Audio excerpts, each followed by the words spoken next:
આનો ફાયદો એ થયો કે હિન્દી ગાયનના આ ધુરંધરોના કંઠનો લાભ ઘણા ગુજરાતી ગીતોને મળ્યો.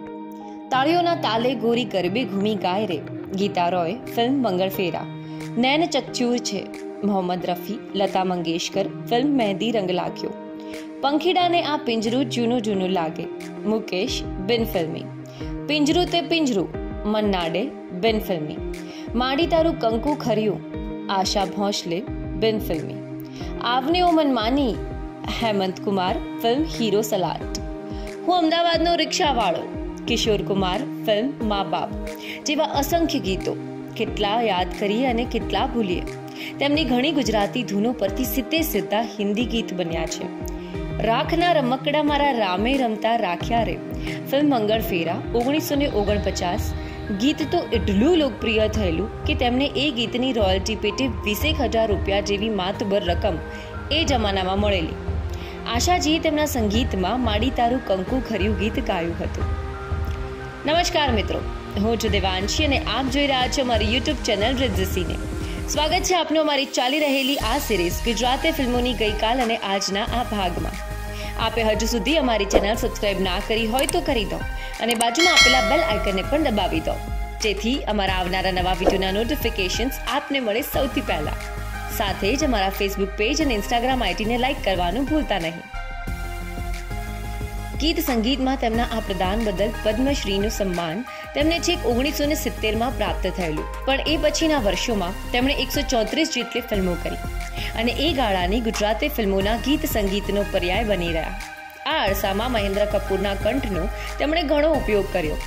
તેમની વ્યાવસાયિક ખાસિયત વિશે પદ્મશ્રી ઉપેન્દ્ર ત્રિવેદી કહેતા, અવિનાશ વ્યાસની વ્યાવસાયિક સૂઝ જબરજસ્ત, એટલે બરાબર જાણે કે નિર્માતાને નુકસાન ન થવું જોઈએ.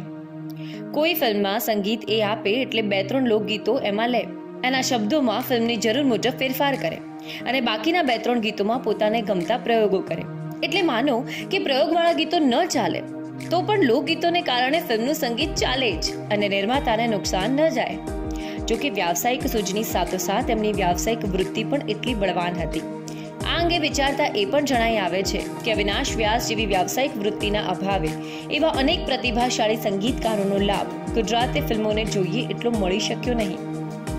એક અંદાજ મુજબ અવિનાશ વ્યાસની કલમમાંથી સર્જાયેલા ગીતોની સંખ્યા 5 આંકડે પહોંચે છે. આટલી બહુલતાને લઈને તેમના સંગીતમાં પાછળથી એકવિધતા પણ પ્રવેશી હોય એમ જણાય તો તેમના પોતાના જ ગીતો પાછલા વર્ષોમાં થોડા ફેરફાર કરી ફરી આવતાય જોવા મળે. ગુજરાતી ગીતની એકવિધતાની છાપ 70ના દાયકામાં વધુ ઘેરી બની. એનું એક કારણ આ બાબત પણ છે.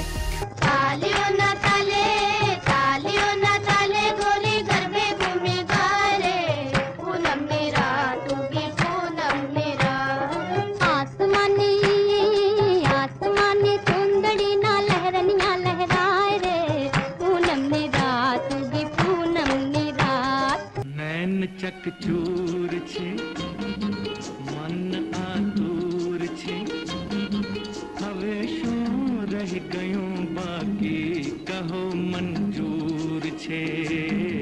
ચકચૂર છે મન આતુર છે, પંખીડાને આ પિંજરું ઝૂનું ઝૂનું લાગે, बहुए समझाऊं तो ये पंखी नव पिंजरू मांगे, पंखीड़ाने आ पिंजरू पिंजरू से पिंजरू सोनानु के रूपानु, पिंजरू से पिंजरू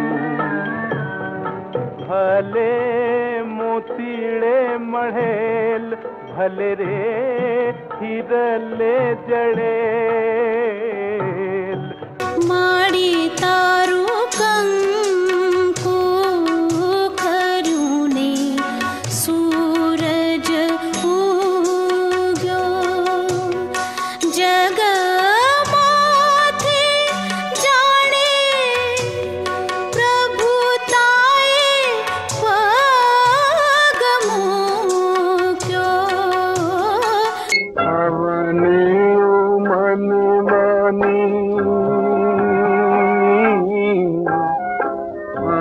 करनी उम्र थी मन ना कमर खोनी छानी माने